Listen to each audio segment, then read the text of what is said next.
Twisted Fate had some of the most powerful abilities in League of Legends history, and one of the strongest ultimates from any champion. Or do I mean one of the strongest E abilities ever? No doubt you've heard of Twisted Fate's gold card stun, and I'm sure you've witnessed his long-range gank potential even in the modern day, but so very eerily different. I'm Cryobeats, and I'd love for you to join me in looking back at Twisted Fate before the rework. Twisted Fate, or Cardmaster, was one of the first champions released with League of Legends in the original alpha, seen amongst these first 40 champions. Unlike some of them, Twisted Fate actually made it into League of Legends. Data on champions this old is scarce, but far from impossible to piece together. Except one thing. Twisted Fate's first ability was Exhaustion. And yeah, I feel you, buddy. I see no information of this anywhere, not on the wiki, patch notes, or any videos, so maybe Twisted Fate was just generally exhausted, and I too feel that way when playing League of Legends. Let me know in the comments if you know what this ability could have been, or just want to take a guess. After whatever that was, Twisted Fate's first passive was Second Sight. It granted him and his allies bonus critical strike chance. Maybe you remember or have heard of people using the old 1% critical strike chance runes to try and get a real lucky hit back in the day, so it's funny to me that old Twisted Fate gave this to everyone on his team. I'd like to imagine someone was slain purely thanks to this passive. Twisted Fate's first and second Q abilities were named Seal Fate, which had Twisted Fate reveal the cursed fate of the target enemy, dealing them damage over time for the duration or until the target kills an enemy unit. This was a strange ability for sure, and probably had a decently long duration since last hitting a minion was all you had to do to turn it off. As just a targeted damage over time, you could compare it to something like Malzahar's E, just less contagious. Seal Fate would then be reworked, and that version had Twisted Fate draw a powerful card from his deck, dealing damage to the target enemy and silencing them for a short duration. I like how the description implies that he doesn't froze a card and just him drawing it is enough to silence the enemy. But in any case, this sounds pretty much the same as Kassadin's Q, Null Sphere. Oh, what's that? It doesn't give Kassadin a magic shield, you say? Well, clearly you didn't know much about Kassadin before the rework. I'm sorry. As mentioned, I couldn't see Sealed Fate in any of these super early League videos that I found, and it would be replaced by his new Q on May 9th, 2009. This was actually his old W named Wildcards.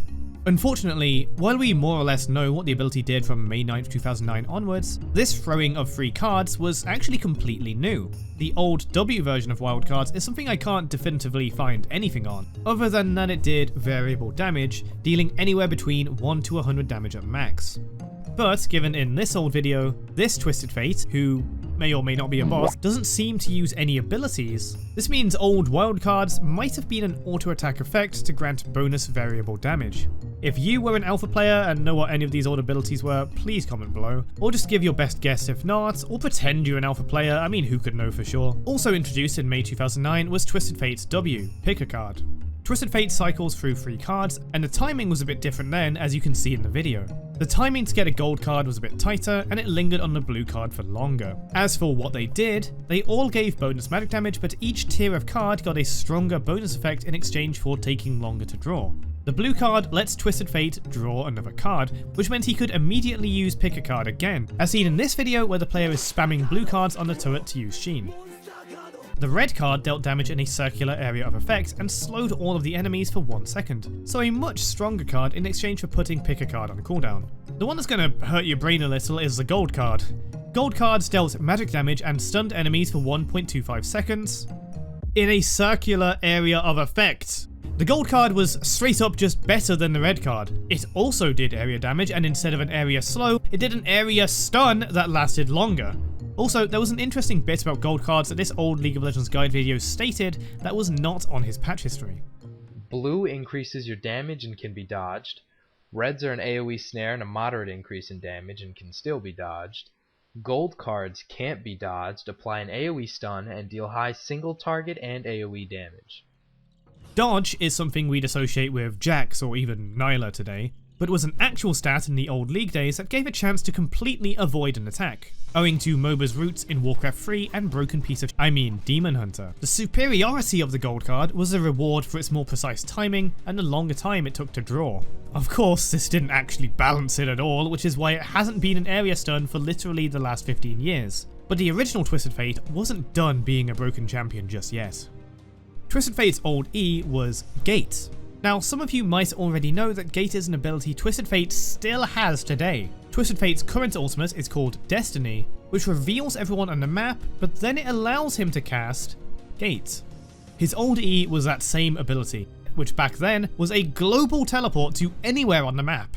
For some reason, being a global warp wasn't good enough, so over time they buffed it from a 4-second channel duration down to a 2-second channel duration.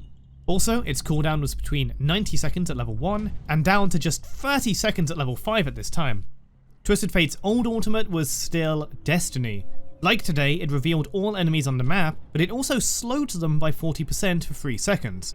Sorry, if we're being true to old League of Legends terminology, it was actually a snare.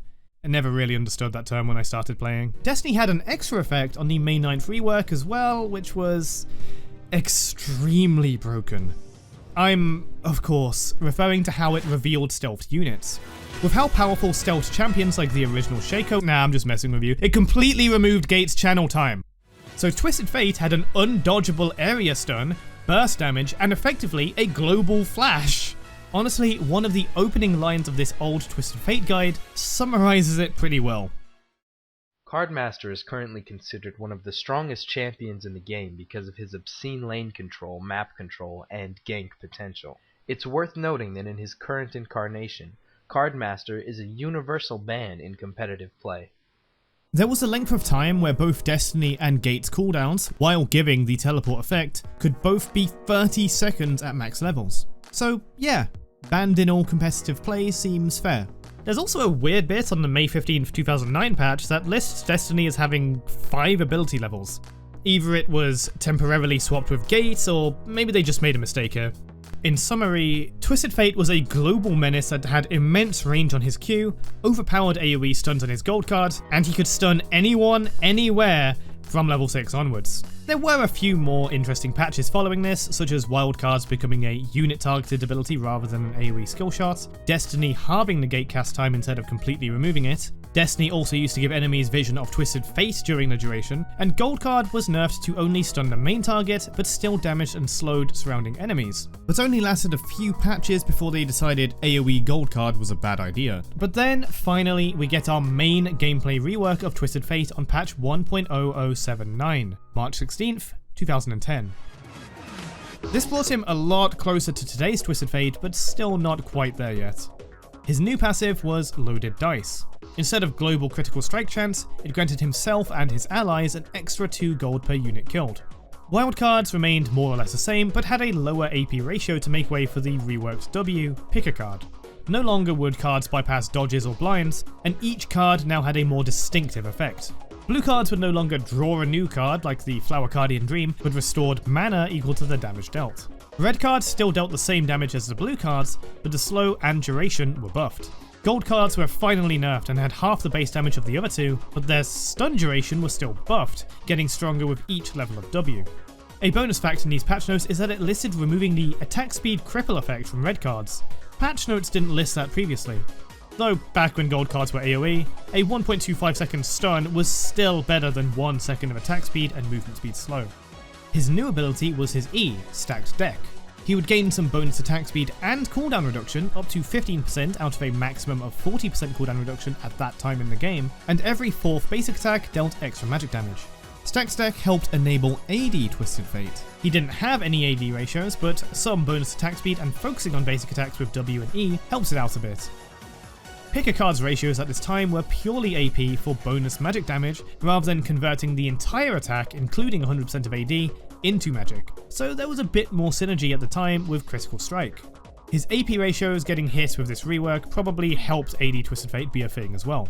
As a result, when I started in Season 2, I followed an old Twisted Fate build guide that told me to build Stark's Fervor. Except that didn't exist, so I built Zeke's Herald first, Twisted Fate mid. Anyway, we'll come back around to AD Twisted Fate soon enough. His updated ultimate was still Destiny, but they removed the slow or snare effect it applied to all enemies, and moved Gate from his E to being the second cast of R.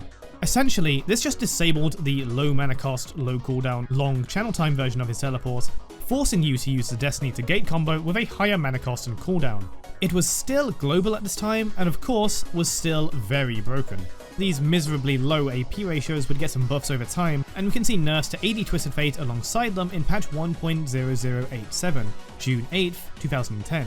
Stacked Deck's bonus attack speed was halved, meaning it literally gave 3% attack speed at level 1, that's an ability point. Its base damage was nerfed as well, encouraging you to use the buffed AP ratio. In patch 1.00115, pick a card would now convert the entire attack to magic damage with a 100% total AD ratio. But this meant it wouldn't crit anymore, so another buff to AP Twisted Fate building magic penetration and effectively nerfing AD Twisted Fate. A very major change arrived with one singular note for Twisted Fate in patch 1.00122, July 26, 2011, giving Gate a maximum cast range of 5,500. No longer could Twisted Fate access the entire map whenever his ultimate was up. In patch 1.00149, Twisted Fate got his visual update, changing his look, animations, and importantly, giving him access to Gangnam Style. In patch 3.7, Stacked Deck lost its cooldown reduction entirely, but the bonus attack speed was changed to 10 to 30%, back to its former glory. This didn't bring AD Twisted Fate back, which was mostly dead by this point, but still playable. In patch 3.10, Twisted Fate's passive was changed from globally granting gold to now granting himself 1 to 6 gold per enemy kill, with a lucky dice that has a higher chance to roll 6. Additionally, he could now only hold a card for 4 seconds down from 10. This change you could definitely feel if you played Twisted Fate back then, leading to a lot of embarrassing ganks with ARP. From here on, Twisted Fate mostly only received small number changes, but would get some pretty cool ones later down the line. In patch 10.6, his red and blue card ratios were increased, with blue card getting a 90% AP ratio, and they would be increased again in patch 13.1, with blue card gaining a 115% AP ratio at this time. These changes would not be nearly as interesting as patch 14.2. On January 24th, 2024, Twisted Fate gained a flurry of changes based around AD Twisted Fate. Importantly, he finally gained AD ratios on his abilities, so that AD Fate no longer wasted ability points when leveling Q. His E gave buffed attack speed with up to 60% at max level, could now damage structures, and gained a 75% bonus AD ratio. Pick a card now had its damage increased by critical strike chance, and locking in the card would reset his basic attack timer. His passive would also gain the ability to roll another dice equal to his critical strike chance. The critical strike synergy went along well with the AD buffs, but would also buff AP Twisted Fate, who, even with no use for critical strike prior to these changes, would build rapid fire cannon, purely for its passive to increase his attack range, and thus throw gold cards from a longer distance. Since it increased the overall damage of his W, it worked quite well with a full AP build. Funnily enough, AD Twisted Fate may not have been meta, but was playable before this. Rapid Fire Cannon and various on-hit AD items were pretty decent, and the gold card Stun could be enough to win duels with many other ADCs. Built around items like Rageblade, Runar's Hurricane, and later Kraken Slayer, he was a pretty formidable off-meta ADC, with naturally good utility, which was pretty rare in marksman champions other than ones like Xayah and Senna. As a result, I felt like if the AD Twisted Fate changes went through to live, he would get nerfed because they'll actually make him too strong. And I was right. 3 patches later, Stacked Deck would have its attack speed reduced, and its AD ratio brought down from 75% bonus AD, all the way down to 20% bonus AD. This was just one patch, but it was enough to gut AD Twisted Fate's damage in all forms, nerfing higher AD builds by removing E's burst potential, and nerfing the most popular Kraken Slayer Rageblade on hit build by lowering the AD potential of spamming Stacked Deck.